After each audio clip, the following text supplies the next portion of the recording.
some of the notable players that got B grades. Here's another player that I wanted to talk about that I think probably, I'm certain, hugely benefited from the start of the season that he had, and that's Matvei Gridin from the Muskegon Lumberjacks. Now, he is one of the top scorers, is the top scorer in the USHL right now, has had a very strong season. And, if you go over to Flow Hockey, one little trick of the trade, if you go and you click on one of the leagues, especially the junior leagues, you can open that up, and I'm going to the USHL right now, and I'm heading on over to the player stats. And so you can actually access all of that right on flowhockey.tv.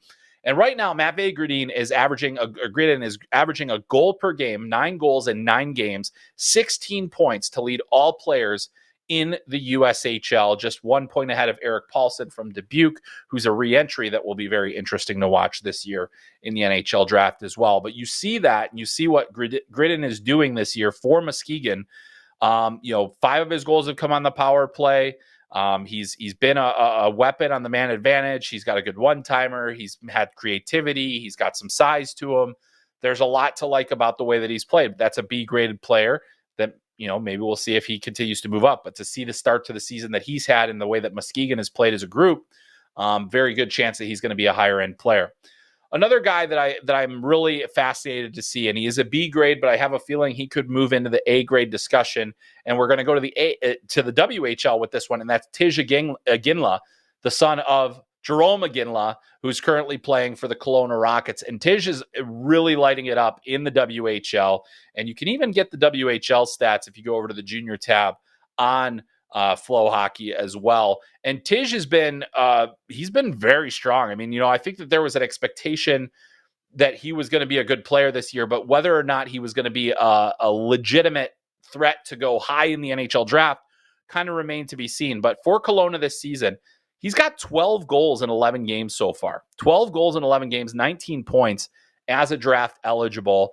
And so obviously you think about, again, all that pressure and all of the attention of the last name that brings you.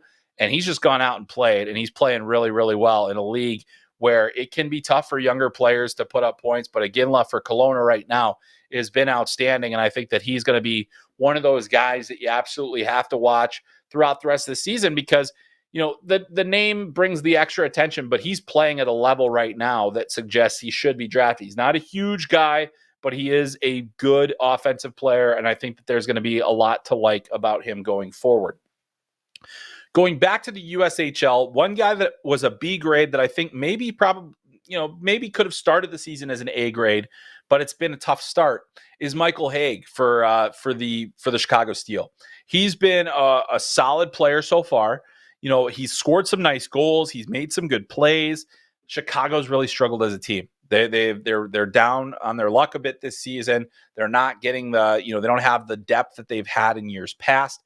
And so to see a player like him at the B level, when we kind of looked at him as one of those guys that could be a potential first rounder, there's going to be some work to be done for him. But that's one that I also pointed out. And then another one that I think would probably make fans a little bit intrigued in terms of players that were, B grades on this list, Cole Hudson. We've talked about Cole Hudson an awful lot on this podcast. He's the younger brother of Lane Hudson, and he hasn't had the best start to his season. I think that that's one thing that has been notable about him so far is that, the production hasn't necessarily been there all the way. He's played well, though. I mean, I think really, I think his start of the season is a big reason why he's at the spot that he's in right now. Because there's such an expectation, but he still has 9 points in 12 games. He's still putting up points, but I think there was an expectation. This guy is going to be a point per game player. He's going to be dominant. He set the NTDP single season points record last year. And I think that for Cole, it's just going to come down to continuing to get stronger, continuing to make plays, not trying to do too much and shoring up the defensive side of the puck. But, I think that what he's done in the last little while here, as a player, I think that there's going to be plenty to like about him, but that's a B-graded player that I think probably would have surprised people. Here are a couple of the B grades that actually surprised me because those ones didn't necessarily surprise me, Iginla and Hage and Hudson. The two guys that I thought would probably get A grades going into this, or at least would have been for me, are Charlie Elick from the Brandon Wheat Kings and EJ Emery from the NTDP. We've talked about Emery a few times here. I won't beat around that too much more because I really think that he's an impressive player with a high upside. And I think that his draft stock is going to be one of those kind of slow burn situations where as he continues to round out his game more, as he continues to get stronger, more physical, more offensive, then he's going to move up the charts. But Charlie Elick was one of those guys where I think that the focus has been on him for quite some time. Played at the Hlinka Gretzky Cup. He's got some tools to him, has size. There's a lot to like about him. He just seems like he fits that mold. But those were two guys that ended up as B grades that surprised me a little bit.